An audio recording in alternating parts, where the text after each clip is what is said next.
Hi மக்களே. யூஸ்வலாகவே நான் video record பண்ணும்போது வாய்ஸுக்கு ஜஸ்ட் இந்த மாதிரி டிடபிள்யூஎஸ் தான் வியர் பண்ணிவிட்டு ரெக்கார்ட் பண்ணுவேன். அண்ட் இந்த மாதிரி ரெக்கார்ட் பண்ணும்போது வாய்ஸோட நாய்ஸ் தான் அதிகமாக கேட்குது. ஸோ அதனால் ஒரு சின்ன அப்கிரேடேஷனாக இருக்கட்டுமேன்னு சொல்லிட்டு அமேசான்லேருந்து ஒரு வயர்லெஸ் மைக் ஒன்று ஆர்டர் பண்ணியிருந்தேன். ஸோ அதை அன்பாக்ஸ் பண்ணுவோம். ஆக்சுவலாக இதுதான் அந்த வயர்லெஸ் மைக்கு. நான் ஆக்சுவலாக ஆர்டர் பண்ணும்போது இங்கிலீஷில் தான் இருந்துச்சு, எங்கேயுமே சைனீஸ் மென்ஷன் பண்ணல. பட் ஆனால் இங்கே பார்த்தா சைனீஸில் கொடுத்துருக்காங்க.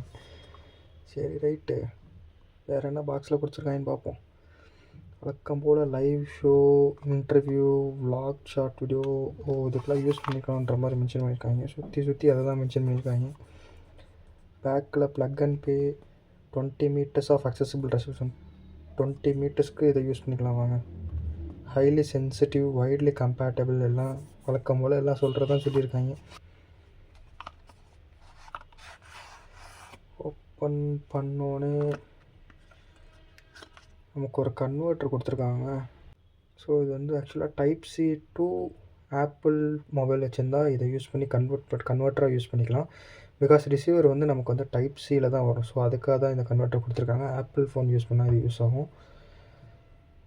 அண்ட் அதை தாண்டி உள்ளுக்கு நமக்கு ஒரு ரிசீவர் கொடுத்துருக்காங்க.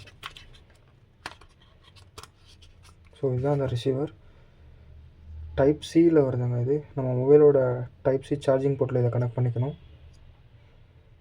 அண்ட் ஃபைனலாக நம்மளோட வயர்லெஸ் மைக்.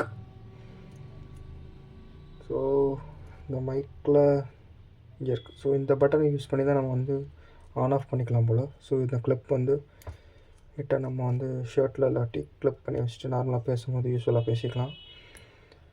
ஸோ அவ்வளோதான் பாக்ஸில் கொடுத்துருக்காங்களோ.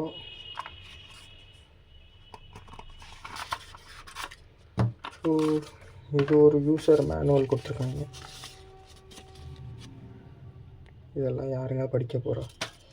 அதுக்கப்புறம் இந்த டப்பாவில் சார்ஜிங் கேபிள் கொடுத்துருக்காங்க. அவ்வளோதான் கொடுத்துருக்காங்க. பாக்ஸில் வேறு எதுவும் இல்லை. பாக்ஸிங்லாம் பண்ணியாச்சு. ரெக்கார்ட் பண்ணி பார்ப்போம் மைக்கில் எப்படி கேட்குதுன்னு. ஸோ இது மைக் யூஸ் பண்ணாமல் நார்மல் ப்ளூடூத் டிடபிள்யூசி யூஸ் பண்ணுற போது ரெக்கார்ட் பண்ணுற வாய்ஸ் இது எப்படி இருக்குன்னு பார்த்துக்குங்க. அண்ட் இது நம்ம மைக்கில் ரெக்கார்ட் பண்ணுற வாய்ஸ் ரெண்டுத்துக்கும் டிஃப்ரென்ஸ் தெரியுதா? கண்டிப்பாக டிஃப்ரென்ஸ் தெரியும்னு நினைக்கிறேன். கீழே கமெண்ட் செக்ஷனில் கமெண்ட் பண்ணுங்கள் எப்படி இருக்குது டிஃப்ரென்ஸ் அப்படின்ட்டு. அண்ட் உங்களுக்கு இந்த மைக் வேணும் அப்படின்னா கீழே டிஸ்கிரிப்ஷனில் தரேன், செக் பண்ணி பாருங்கள். நிறைய பேர் இன்னும் நம்ம சேனலை சப்ஸ்கிரைப் பண்ணாமல் பார்த்துட்டு இருக்கீங்க. மறக்காமல் சப்ஸ்கிரைப் பண்ணிக்கங்க. அண்ட் உங்களுக்கு தெரிஞ்ச ஃப்ரெண்ட்ஸ்க்கு ஷேர் பண்ணுங்கள். தேங்க்யூ, பாய்.